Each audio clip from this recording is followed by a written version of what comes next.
none rero aka n'akanya tugiye kumva ijambo ry'Imana Imana yaduteguriye.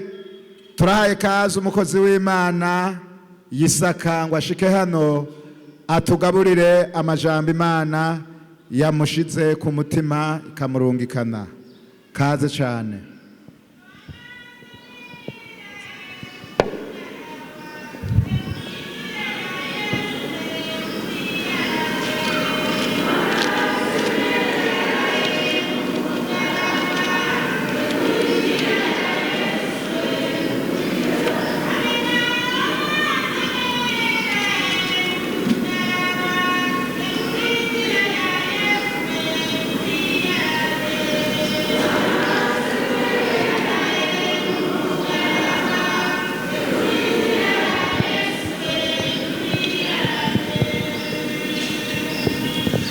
Yesu nashimwe. Yabaramukije mwese mu izina rya Yesu Kristo umwami n'umukiza wacu. Karibu tena. Tugomba dusome mu butumwa bwiza bwa Yesu Kristo uko bwanditswe na Matayo igice ca 24. Turahera ku murongo wa 11. Ntihagoye, ni hafi cyane.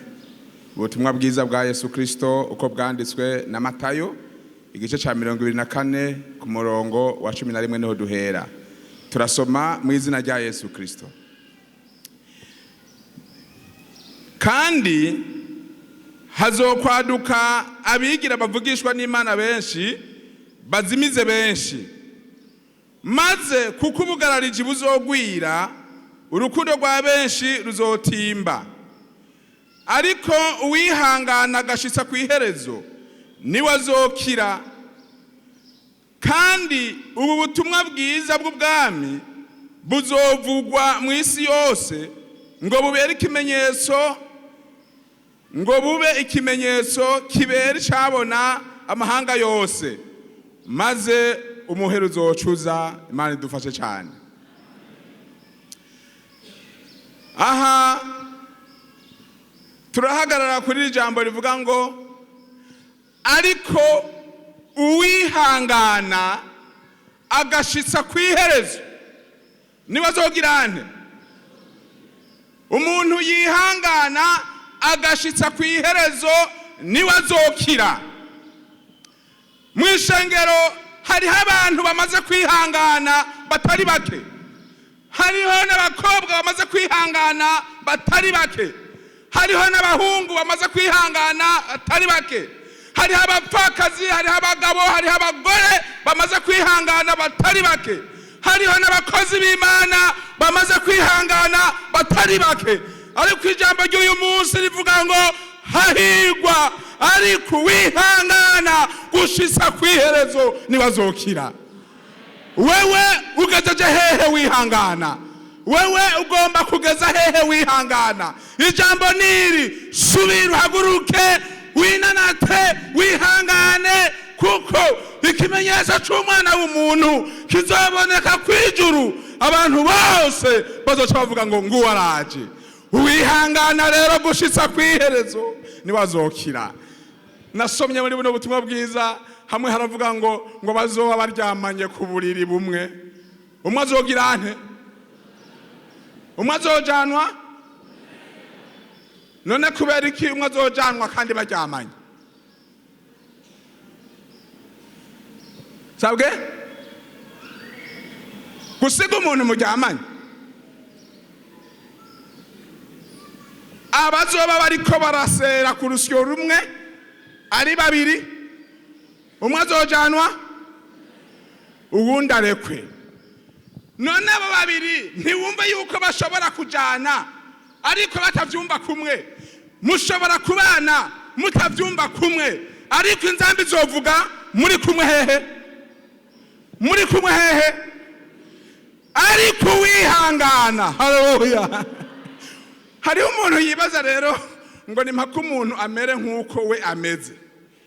Yeka uwo murajana no gusenga, murabandanyana, ariko ntameze nk'uko umeze.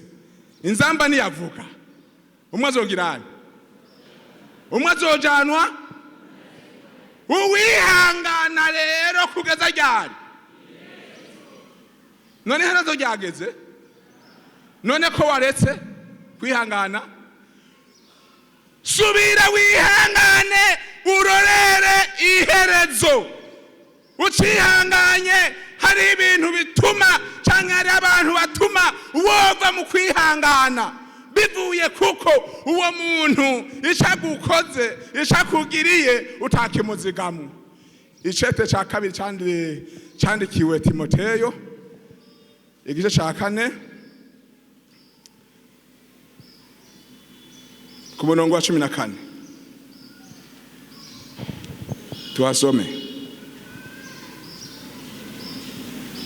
Icete ca kabiri candikiwe Timoteyo igice ca 4 n'umurongo wa 14.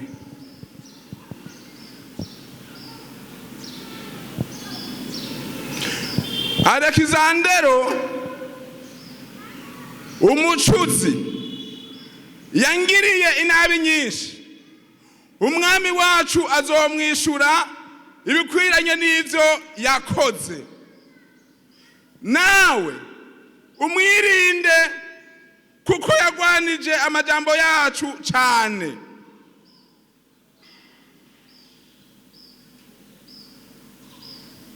Uyu muntu Alexandero mbe yaje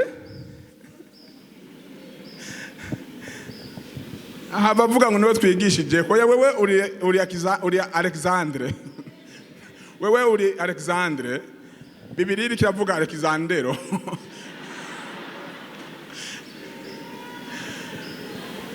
Muri korale harashobora kuba harimo Alexandero, mu basenzi harashobora kubamo Alexandero, mu migwi yose mu ishengero harashobora kubamo Alexandero, muri ko murakora ibikorwa by'Imana harashobora kubamo Alexandero, muri ko muratanga inyubako harashobora kubamo Alexandero, muri ko muratanga izimano harashobora kubamo Alexandero.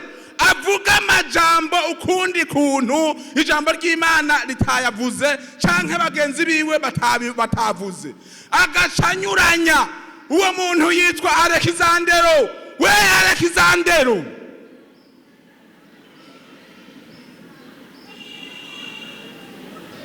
Alexandero, umwami azokwishura ibikwiranye n'ivyo wakoze. Nagomba mbwire abantu bakorana na Alexandero, si mwebwe mushobora guhemba Alexandero, n'umwami azomuhemba ibikwiranye n'ivyo yakoze. Nimba ari ukuvuruga, nimba ari ukujaganya, nimba ari ukonona, umwami wacu azotanga impera ikwiranye n'iyo umwe wese yakoreye. Alexandero, umwami azoza azoguha impera. Ico wewe ndakubwira, ico wewe ndakubwira, ico wewe ndakubwira, ugirente wirinde Alexandero. Ega ntumuheba. Hari abantu baca bavuga rero ngo wewe nguri Alexandero, ngo ijambo ry'Imana ngo ryavuze ngo toka uko. Oya, Alexandero ari ngaho nyene, murakorana. Uvuze uti tugende gutya, nawe avuga ati tugende gutya. Ico ukora wiyubare Alexandero. Imana yacu nidufashe. Reka dusome ngaha mu Baheburayo igice ca 12 n'umurongo wa 14.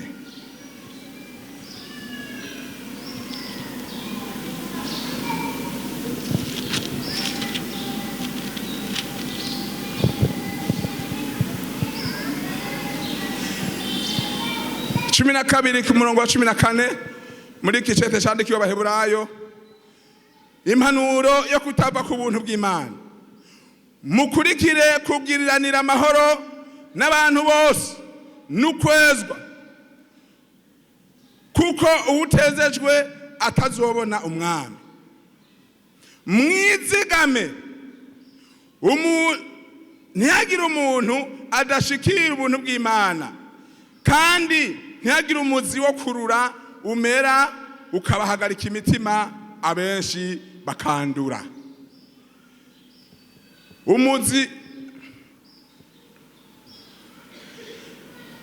Umuzi mbega womera mu muntu ngwiki?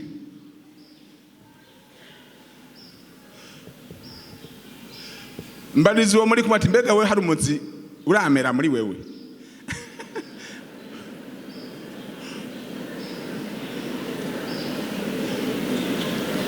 nta muzi wo kurura uramera muri wewe. Umuzi wo kurura erega uramera iyo umeze urakura, iyo ukuze uragasara, iyo umaze kugasara ucura kipera ikibanza cyose.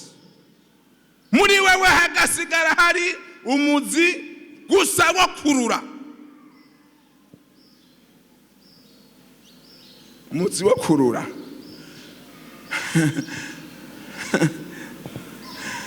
bigatuma abenshi bandura. Umuzi wo kurura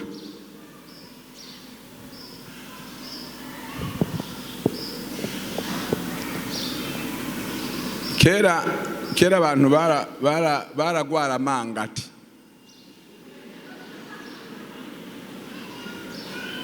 Ubu simbona kwa mangati akihari.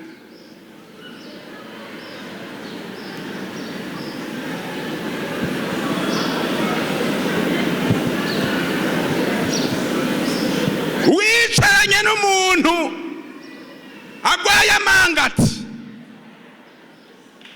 kandi wewe agira ngo atuze umube,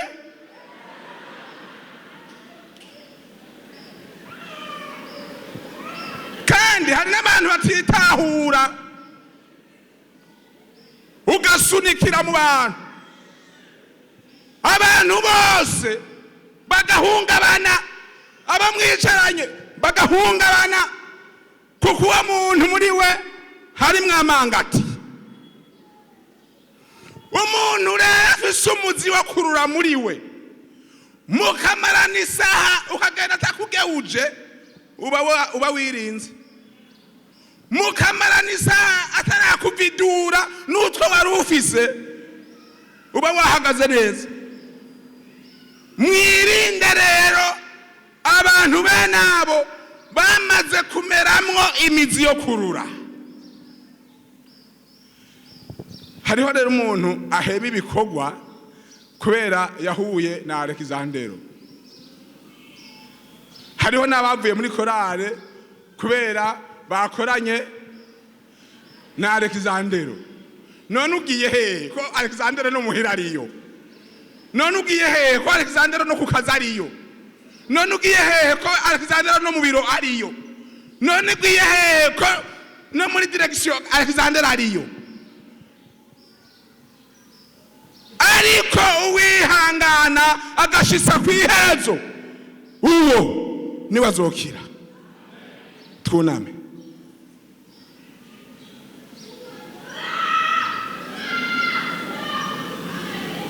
Ndahamagara umuntu yahuye na Alexandero muri iyi minsi. Ndahamagara umuntu yahuye n'umuntu yameze umuzi wo kurura muri iyi minsi. Ahaguruke aze yongera bandanye kugeza kwiherezo, ukirindiriye umwana ukaburiyo nuze. Nigiki cyagutumye ureka? Nigiki cyagutumye bivamwo? Nigiki cyagutumye ucika intege? Yoba ari Alexandero. Yesu arakuremesha ngo nuze urindire umwami gushitsa kwiherezo.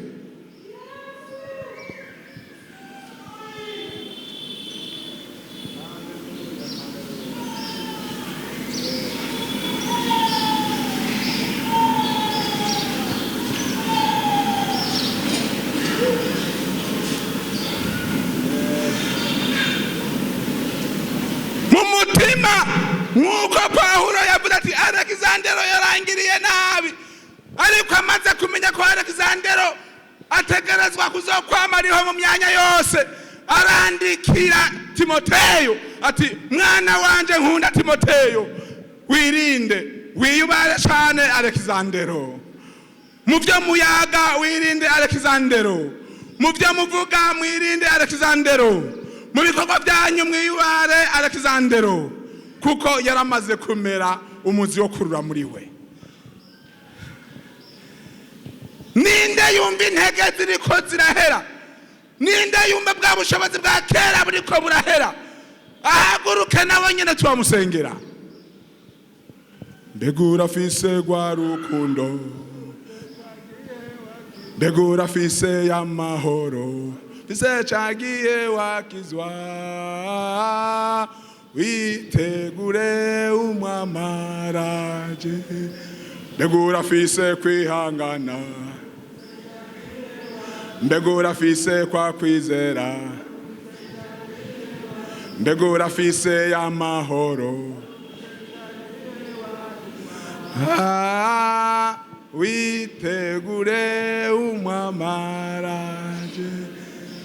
Tugomba dusenga Imana, dusengere aba bantu Satani yakubaguye, dusengere aba bantu bateshejwe inzira kuko bahuye n'aba Alexandero, dusengere aba bantu bumva bakeneye kurorera umwami gushitsa kwiherezo. Tugomba dusenga Imana. Ukaburi hejuru wagize intege nke zo kumanuka, fumuhagararira ahuri. Hari umuntu avuga ngo hariya hose none ndashikayo, ariko yaba twari ko turapokeza ibiharage canke ibigori, aho niwaza. Aho yaba twagomba dutanga amajeto yo kuja muri Canada canke muri Amerika, aho ni wari kwandara kwe.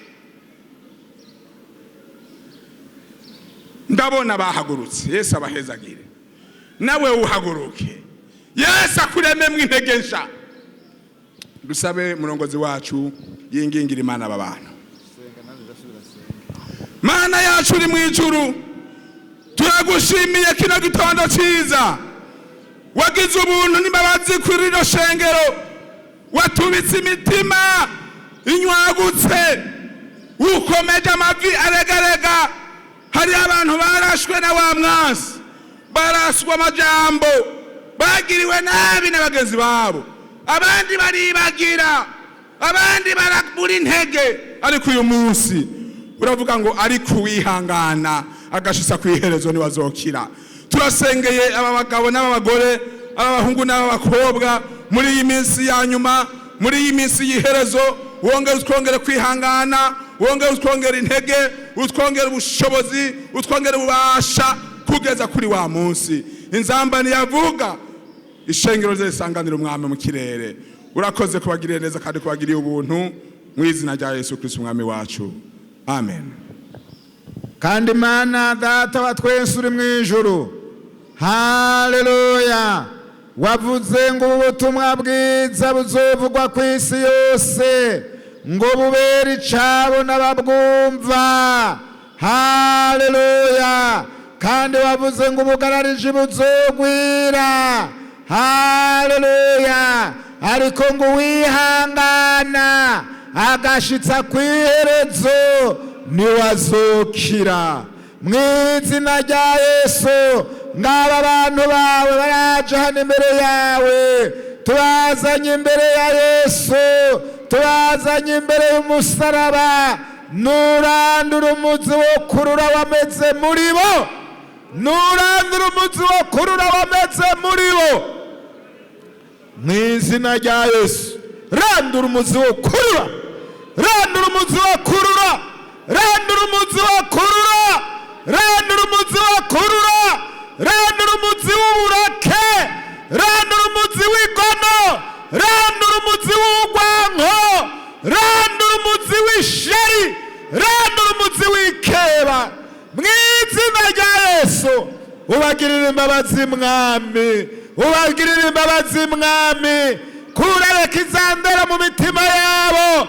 Mw'izina rya Yesu, niwimika umwami Yesu, umwami Yesu nagaze mu mitima y'aba bantu. Amaraso, amaraso, amaraso, amaraso ya Yesu, amaraso ya Yesu abeze abakure ku ibyo bagabitanije byose, abeze abakuremwo umuzi wo kurura, wabahagaritse imitima, watumye benshi bandura, watumye benshi bacumura, turaburanduje mu izina rya Yesu. Aba bantu bawe bagende bakomeye, bave hano bakize. Mana we, Mana we, Mana we, ubagirira imbabazi Mana, ubagirira ikigongwe, ubaharira ibyo bakoze, ubaharira ibyo bagendeyemwo bibi, ubeze ubatunganye, amaraso ya Yesu abuhagire, bagende bejejwe kandi bagirira imbabazi nawe. Tugushimiye mu izina ry'Umwami Yesu Kristo, amen. Reka dusengere abagwaye. Hari umuntu agwaye ariko yizeye. Ntiwizere mwarimu Isaac na pastori, ariko wizere Yesu ko ari umunyarukundo, ko ari umunyembabazi. Hari n'abandi bibaza ngo ibi bintu ntibisengerwa. Eka nta bintu na bimwe bidasengerwa, nta n'ingwara n'imwe idakira. Yesu muteye imbabazi, Yesu akumvira ikigongwe, aropera.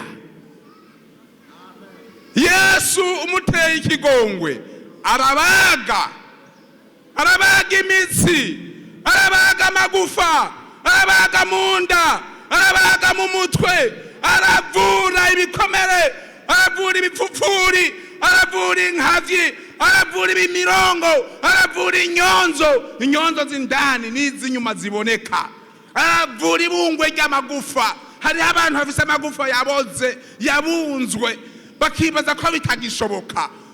Niwo kwinginga Umwami Yesu ati ngirira imbabazi mwana wa Dawidi.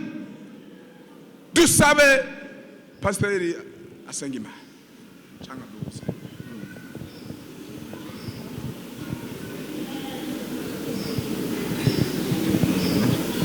Uriya mukozi w'Imana wo mugakwenda shike hano asengera abagwaye.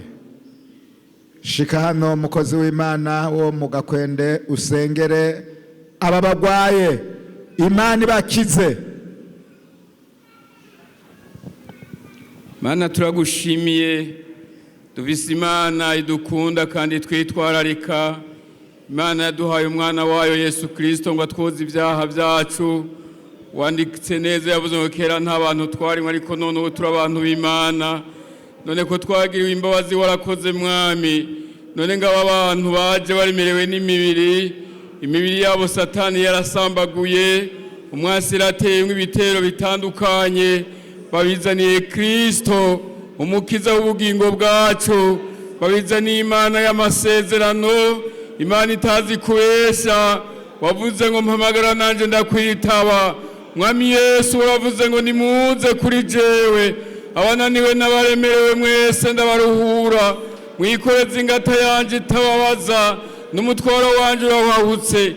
None abantu baje kuri wewe, abantu baswesweteye nka wa mugore yaramaze ya myaka aremerewe n'icago, agukoze kagaca atabagwa.